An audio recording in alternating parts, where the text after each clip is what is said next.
The new 1370 The Buzz. The Buzz. Thanks for tuning in to Suki Says on WBZH, The Buzz.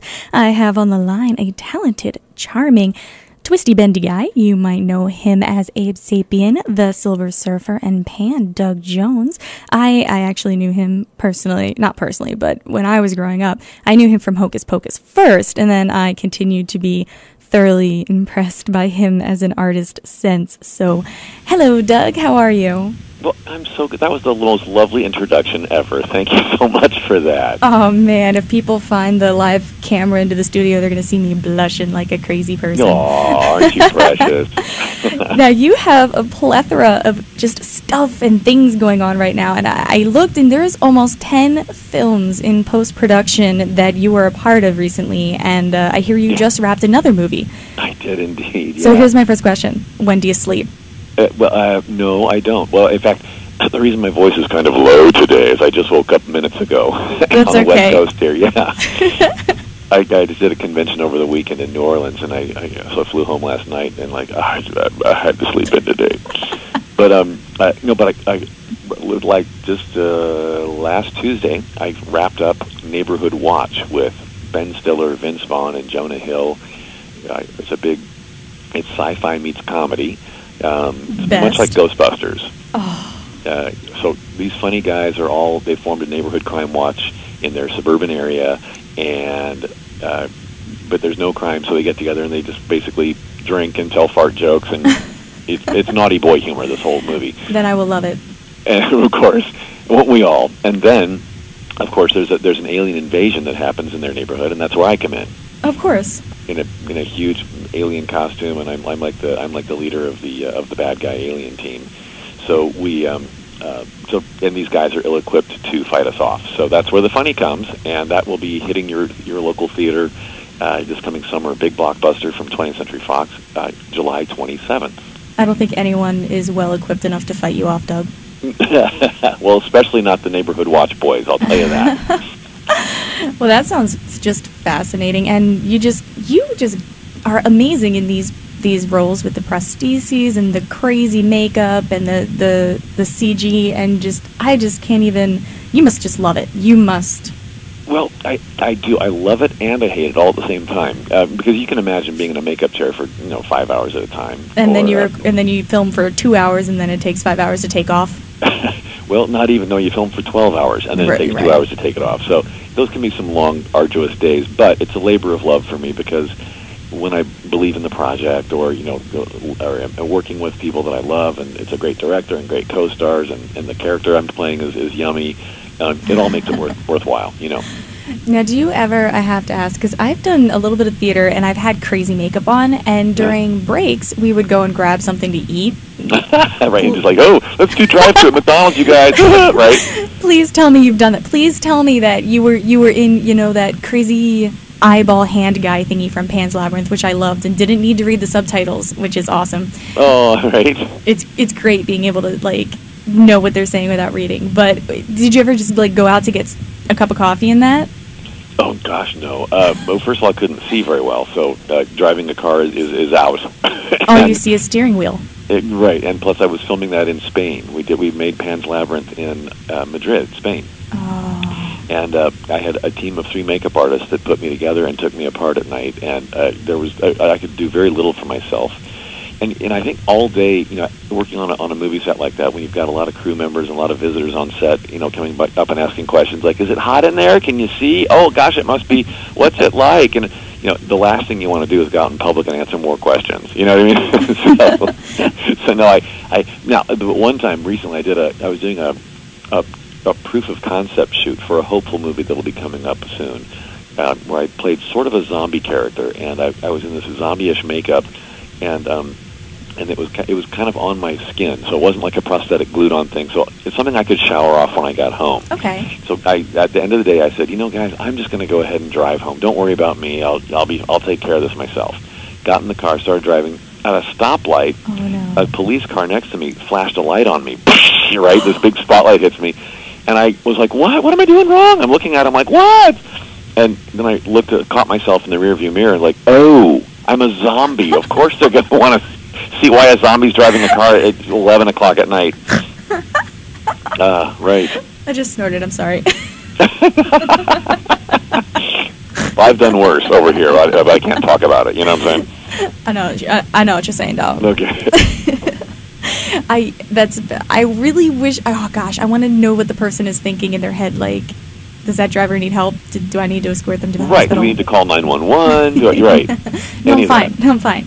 No, really. Right. Is there an outbreak that we need to be scared of? What's going on? Right. They should make a movie about people who do these movies who get arrested in their makeup. They should. I know, right?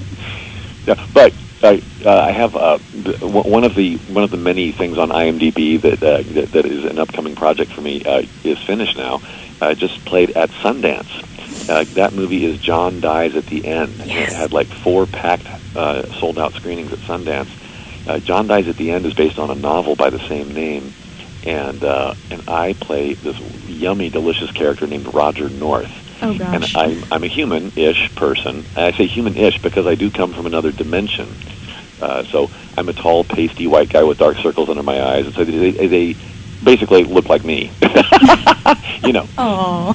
But with some weird wardrobe, we were ready to go, and I had such a ball on that. I got to work with director Don Coscarelli, who brought us Phantasm and The Beastmaster and Bubba Hotep. Beastmaster. He's a kind of a cult favorite, and he wrote the script and did a delicious job on this movie. Also starring Paul Giamatti and Clancy Brown and a couple of great newcomers, Chase Williamson and Rob Mays. And so the reviews are coming in already on John Dies at the End from Sundance, and everyone's loving it. It's a quirky sci-fi, dark comedy sort of thing. I like those. And I get a couple of great scenes where I come in from this other dimension to explain to these 2 young guys why they're the ones who've been chosen to save the world from from the peril that's facing it now. So I'm an important moment. I love it. Yeah, great fun. How much fun was it working with Paul Giamatti? I know this is really weird. I'm kind of a dork, and so there are just certain things. If I ever meet him, I really just want to blow raspberry on his cheek, and I know that's really weird, and I don't know why. But is he fun to work with? Because he's got those cheeks, you just want to grab him and pinch him and shake him, don't you? Yes, big wet raspberry on the side of his cheek. Right on his cheek, right? Yes. See, Doug, you get me. Yeah, I hope he understands when that moment comes. I just do. I do. I'm going to tell him to call you, and you're going to tell him it's okay. Yeah, he's the one person in this world that he's got such a smooth, lulling voice. Yeah. When he speaks, I just want to would you just read me a little nighttime story and I'll snooze off here. He's wonderful, wonderful guy. Oh, Clancy man. Brown is also you saw him most recently, I think, in Cowboys and Aliens. And he's another sci-fi favorite. So. I must admit that I am stoked about your new book, and thank you. I am too. I know. I know. I'm going to be giggling my giblets off the entire time I read it because it just looks so good, and I love the play on words for some of the titles for some of the pop spoofy type things, and what inspired? I mean, you are the inspiration, but what inspired you to do my very own book? Exactly. Well, I was at a party for a publishing company that was celebrating horror novelists a couple of years ago, and the guy from the publishing company, Adam Mock, from Medallion Press in Chicago, came up to me and wanted to get a picture taken with me, and said, "Hey, I heard you started as a mime in this business. Would you ever want to? How would a mime translate into a book? Would you write something?" I said, "Oh no, a mime wouldn't use words now, would he?" So I said, "I think it would be something with photographs." And so that started the whole idea. So we brought in collaborators like one of my best friends, Scott Allen Perry. He's one of those. He's an actor / director / writer / creative person who is not well in the head, and I love people who aren't quite right. You know, they're my favorite. Are they your favorite? Yeah. So he and Adam Mock together came up with all the concepts for this silly book with every pun we could possibly imaginably, think up.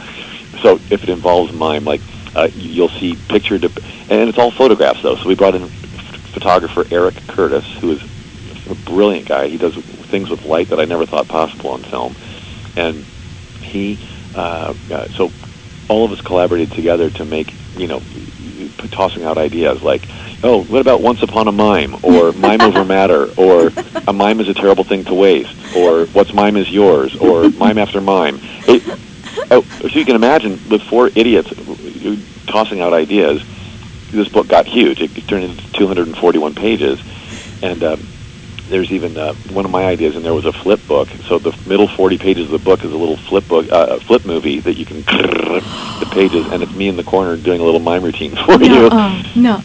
Yes, that's oh my great gosh, fun. I'm like it's on its way to me right now. I'm like, oh my god. Oh, it's so fun. Oh my god.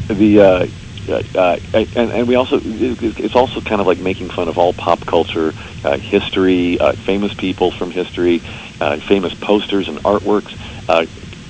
We did a depiction, a photo of Venus de Mimelo. We did the Mima Lisa. We did movies like The Little Mermime. We did, instead of The Shining, it was The Miming, or instead of Say Anything, it was Don't Say Anything. So we have posters. We tried to copy the movie posters in their original form, but with me as a mime in the middle of it. So dirty miming, mimey vice, it's all in there. But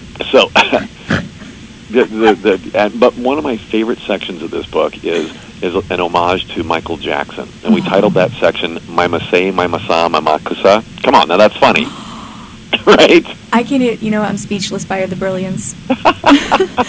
But Michael Jackson was, there's been jokes about him for years, but can we just say that he was one of the most brilliant human beings alive ever?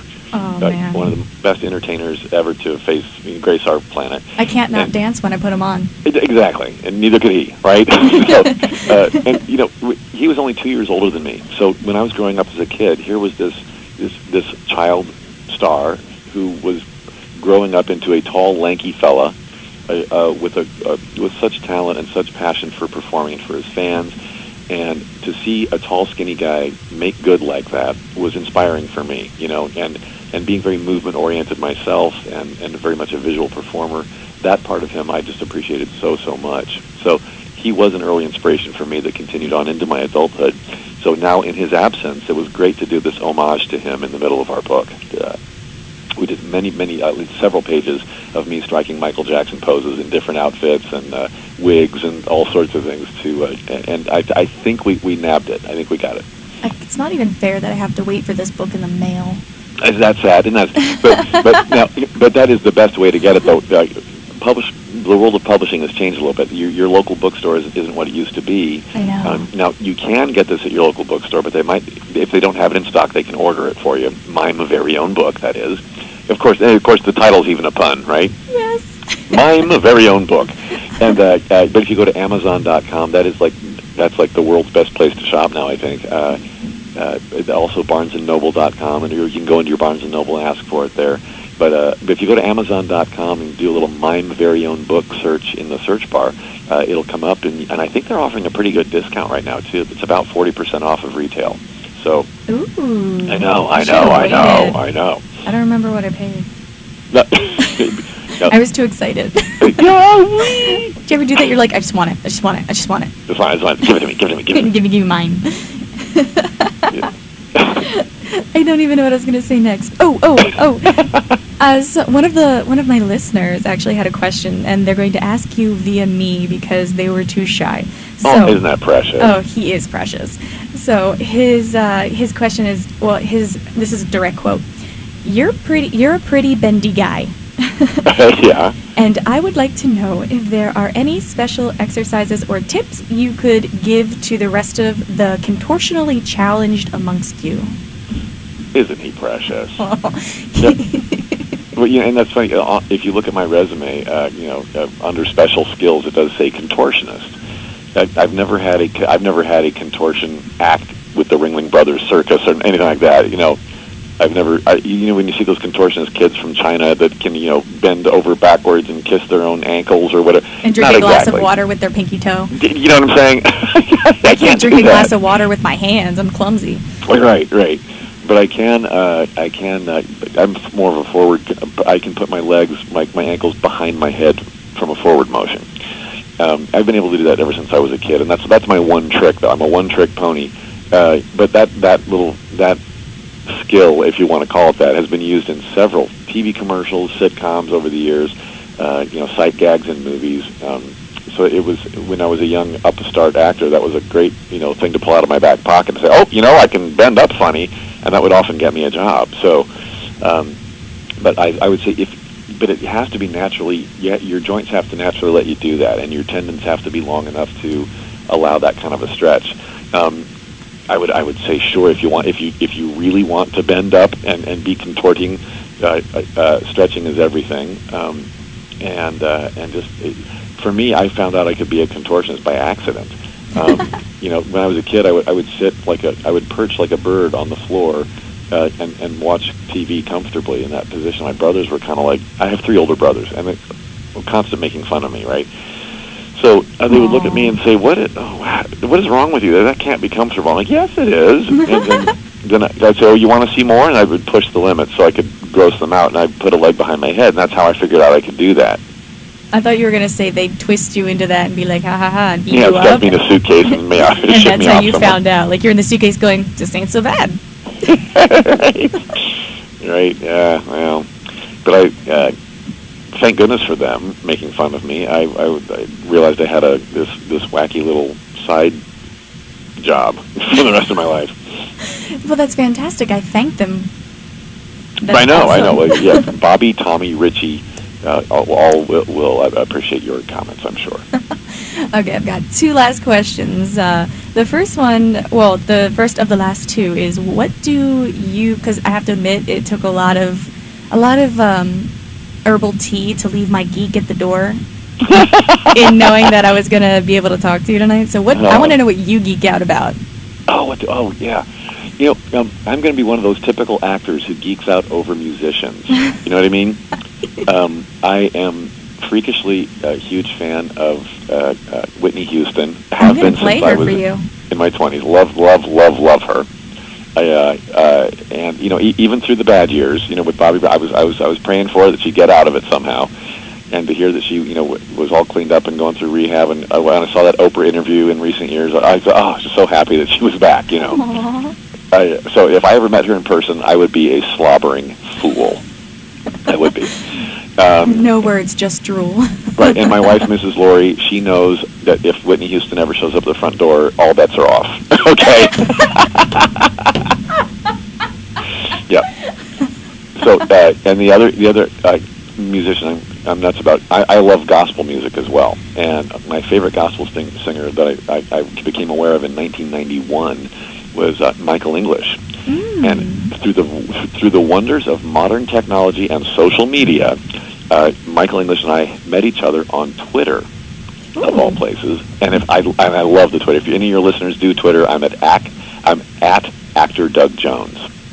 At actor Doug Jones. Actor Doug Jones, all run together, no punctuation. But I love the Twitter. Anyway, so I made a comment about him on Twitter once, and then he responded to it. I didn't even know he was on Twitter, and that started our back and forth. Well, now he and his wife and Mrs. Laurie and we're all like best friends, and we hung out. We did a cruise to Alaska together recently. It was a concert cruise that he was doing, and they've invited us to come along, and so we're just I love musicians, and I love a good gutsy ballad. Someone who can just tear it up and make me feel something. I totally get that. Yeah. I feel that way about Mahalia Jackson music. Yes, there you go. Love Mahalia Jackson. Yes. All right, so last question. What is the one thing... Now, you didn't know this was going to be a pop quiz, but what is the one thing you want people to know about you as an artist? Ooh, that's heavy, isn't it? I like it, though. I like it. I didn't start you off with that because I build up. Now you're warmed up. Right.